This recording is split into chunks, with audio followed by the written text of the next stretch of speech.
नाशिकमधील रस्त्यांच्या दुरवस्थेमुळे आणि खड्ड्यांमुळे मृत्यू प्रकरणावरून मंत्री छगन भुजबळ यांनी संताप व्यक्त केलाय आणि त्याचवेळी त्यांनी मंत्री गिरीश महाजनांवरही निशाणा साधलाय। नाशिकचं नाव खराब करण्याचं काम सुरू आहे आणि त्यामुळे मंत्री गिरीश महाजनांनी नाशिककडे लक्ष द्यावं, जबाबदारी एकमेकांवर ढकलून चालणार नाही असं छगन भुजबळ म्हणाले।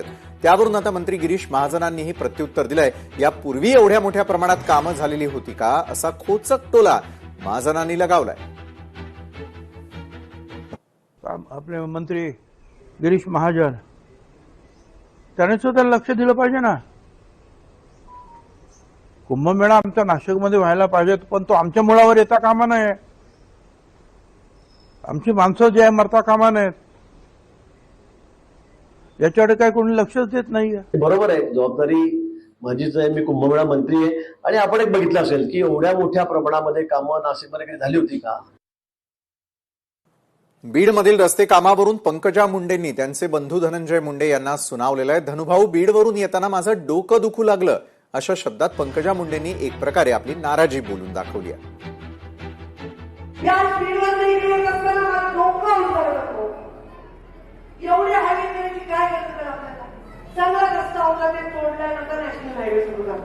दोन लेनचा बदल चालू होता, 6 लेनचा रस्ता, 4 लेनचा रस्ता, इतकं खोदून ठेवलं होतं, कडकड करत इथपर्यंत आले। मला राजकारणाचा अक्षरशः कंटाळा आलाय असं विधान भाजपच्या नेत्या पंकजा मुंडेंनी केलेलं आहे। वयाच्या 24व्या वर्षी मी राजकारणात आले, आज 48 वर्ष झाली आहेत असं पंकजा मुंडे म्हणाले। माझ्या पिलेला मला आला कंटाळा।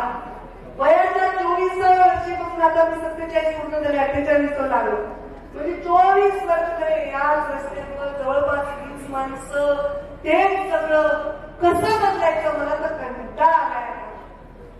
रिटायर व्हावं असं मी म्हणते। लोकशाही मराठी ऐका, पहा, जागरूक रहा।